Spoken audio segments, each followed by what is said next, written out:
नमस्कार मैत्रिणींनो, मी रुपाली. माझ्या यूट्यूब चॅनलमध्ये तुम्हा सर्वांचं खूप खूप मनापासून स्वागत आहे. तर मी आज दुधी भोपळ्याचं थालीपीठची रेसिपी दाखवणार आहे. तर ती खास लहान मुलांसाठीच दाखवणार आहे, कारण लहान मुलं दुधी भोपळ्याची भाजी अजिबात आवडीने खात नाही. त्यामुळे मी आज लहान मुलांसाठी थालीपीठची रेसिपी करणार आहे दुधी भोपळ्याची. तर चला बघूया साहित्य. आपण भोपळ्याच्या थालीपीठसाठी आपण एक छोटा असा मीडियम आकाराचा भोपळा घेतलेला आहे. आपण हा मोठा एक कांदा चिरून घेतलेला आहे. लसूणच्या पाकळ्या घेतल्या आहे 10-12 आणि 10-12 लाल मिरच्या घेतलेल्या आहे. भोपळा आपल्याला शिलून आणि किसून घेत आहे मी व्यवस्थित. या प्रकारे मी भोपळा किसून घेतलेला आहे. आता आपण त्यात एक वाटी बाजरीचं पीठ टाकून घेणार आहे मी. 2 वाट्या ज्वारीचं पीठ घेणार आहे मी. अर्धी वाटी बेसन पीठ. आपण अर्धी वाटी आपण हे रवा घेतलेला आहे. खुसखुशीतपणा येण्यासाठी टाकलेला आहे आपण रवा. लसूण आणि मिरचीची मी पेस्ट करून घेतलेली आहे, ती आता टाकून घेत आहे.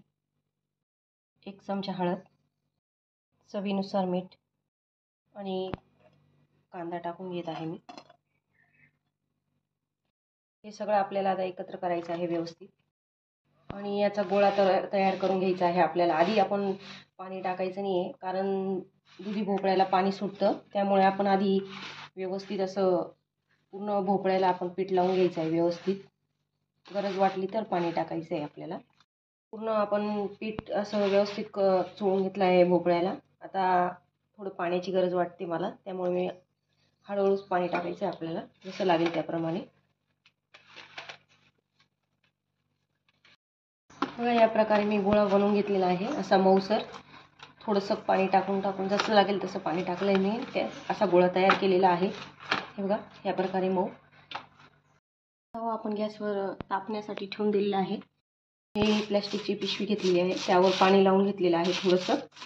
कुणी रुमालावर पण थापतं, रुमालावर पण थापू शकता तुम्ही. रुमाल ओला करून आम्ही गोळा घेतलेला आहे. या प्रकारे असं व्यवस्थित थालीपीठ थापून घ्यायचं आहे, पातळ एकदम. आपलं थालीपीठ थापून झालेलं आहे. असे आपण त्याला छिद्रे पाडून घ्यायचे आहे. असं हातावर घेऊन त्यावर टाकायचे आपल्याला. आणि या छिद्रे जे आपण पाडले होते त्यात आपण तेल टाकून घ्यायचं असं, म्हणजे चारी मेरी आपलं थालीपीठ छान खरपूस होतं, भाजलं जातं व्यवस्थित. हे बघा, वाफ येण्यासाठी आपण झाकण ठेवून द्यायचं आहे 3-4 मिनटं. हे बघा, आपलं एका बाजूने छान झालेलं आहे थालीपीठ. आता आपण दुसऱ्या बाजूने छान घ्यायचं आणि थोडं तेल परत टाकायचं आहे आपल्याला. दुसऱ्या बाजूने छान खरपूस होऊ द्यायचं आहे. आता दुसऱ्या बाजूने पण आपलं थालीपीठ छान झालेलं आहे. आता आपण ते एका ताटलीत काढून घेऊया.